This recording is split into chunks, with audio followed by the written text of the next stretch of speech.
Hello अस्सलाम वालेकुम guys छाला तबीयत ठीक हूंदी उम्मीद कयूं था त सभु खैरियत सां हूंदो ऐं इलाही ॾींहंनि खां पोइ वरी अॼु असां जुमे वारे ॾींहुं निकिता आहियूं फार्म जे विज़िट करण लाइ। अॼु इलाही अरसो थी वियो तव्हांखे न वड़ा ॾेखारियासीं न कुझु यको वीडियो ठाहियूं बि न हुईसीं। अॼु साईं असांजा नंढड़ा साण आहिनि ऐं अॼु वञूं पिया मेतलो केटल फार्म ते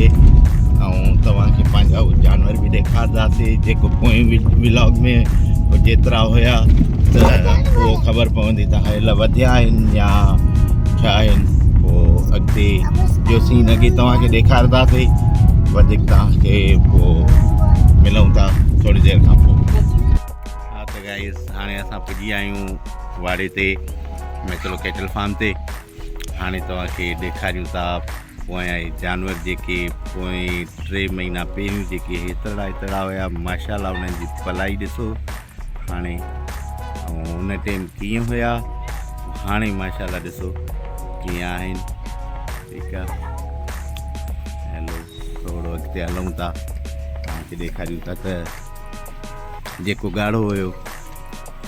अॼु ॻाढ़ो ॾिसो तव्हां जेके वरिता हुयासीं ही हिन टाइम कारण करण सां जेको पोयों वरितोसीं अॼु माशाल्लाह ॾिसो हिकिड़ो हे बीठो आहे वाइट वारो हे हाणे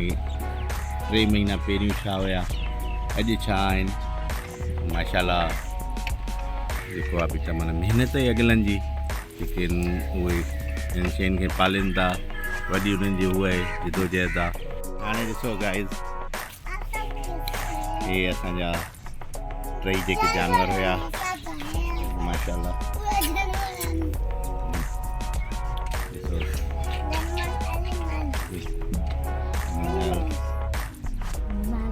ॾिसो हाणे तव्हांखे अॼु फ़र्क़ु साफ़ ज़ाहिर थींदो जंहिं टाइम वरितो हुया ऐं हाणे जे उनमें पलाई में तव्हांखे ॾिसो माशाल्लाह अची दीवार सां लॻो आहे। हीअ ॾिसो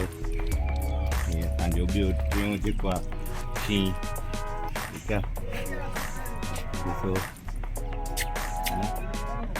हाणे ॾिसो अरे न बाबा ईअं तंग थो करे ईअं न करे अरे जी हे मुंहिंजो शींहुं नंढड़ो हाय गाइस छा चवंदो आहे बाबा छा आप सब कैसे हैं न बाबा न मार दो समझो ये बैठो